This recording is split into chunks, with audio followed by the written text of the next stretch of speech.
This is NDTV, and you're watching NDTV 24/7.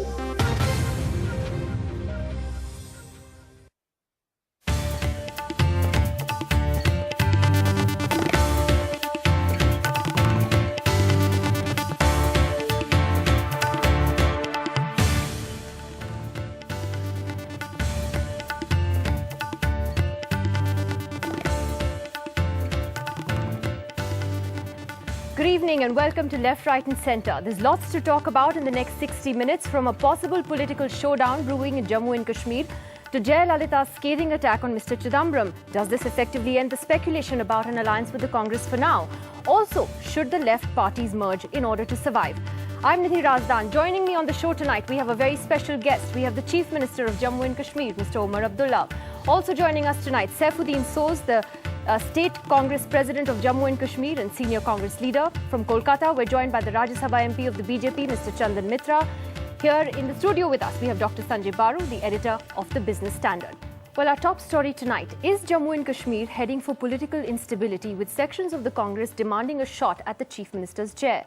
Omar Abdullah, who reaches the halfway mark of his tenure next year, has clearly said he will finish his full 6-year term, which was the agreement with the central leadership. But in recent days and weeks, some Congress leaders have started singing a different tune. Nazir Masoodi reports.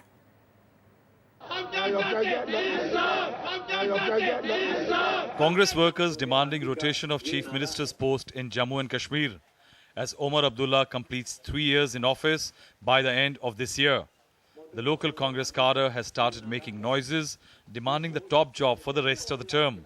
Senior Congress leaders have assured workers that the Congress's interests would not be compromised. मैं इतना यकीन आपको दिलाऊंगा कि आपके जो जज्बात हैं और मेरी जो राय है वो मैं सोनिया गांधी जी तक पहुंचा दूंगा. We are equal partners. We don't want to work as a B team. Chief Minister Omar Abdullah, though, has already made it clear that he will be Chief Minister for the full 6 years, as agreed upon with the Congress central leadership.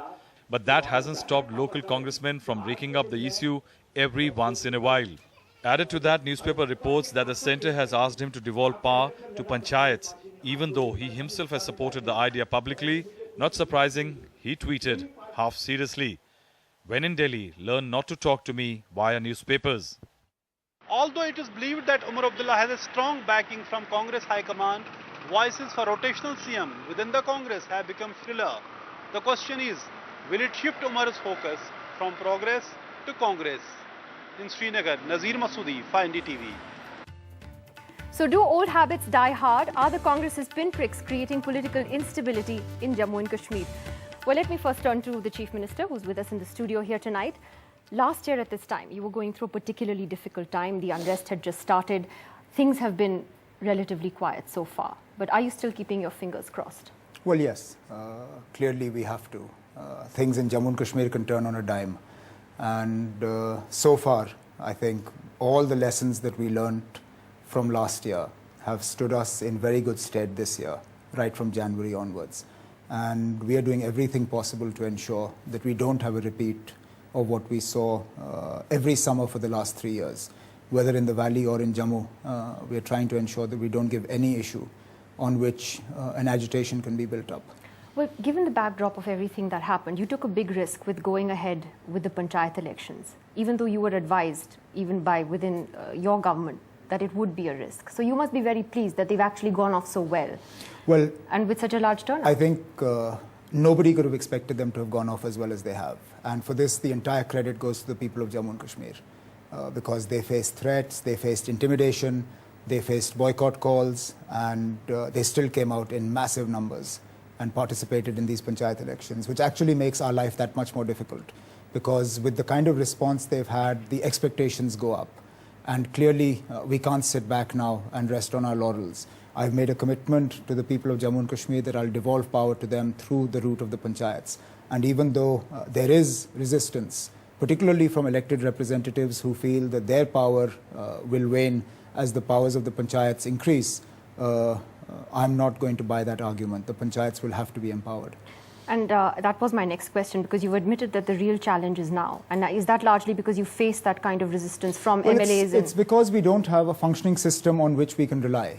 Panchayat elections in Jammu and Kashmir have taken place after 33 years. I mean, to put that into perspective, the last time we had a functioning panchayat in Jammu and Kashmir, I was 8 years old. So, Okay. I mean, that's really what it was. That does put it into perspective. Okay, that puts it into perspective.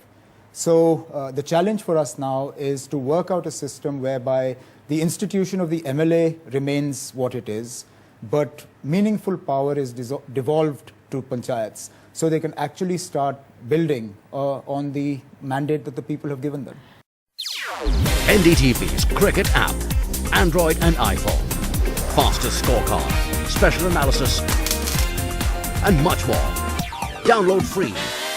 ndtv.com/apps.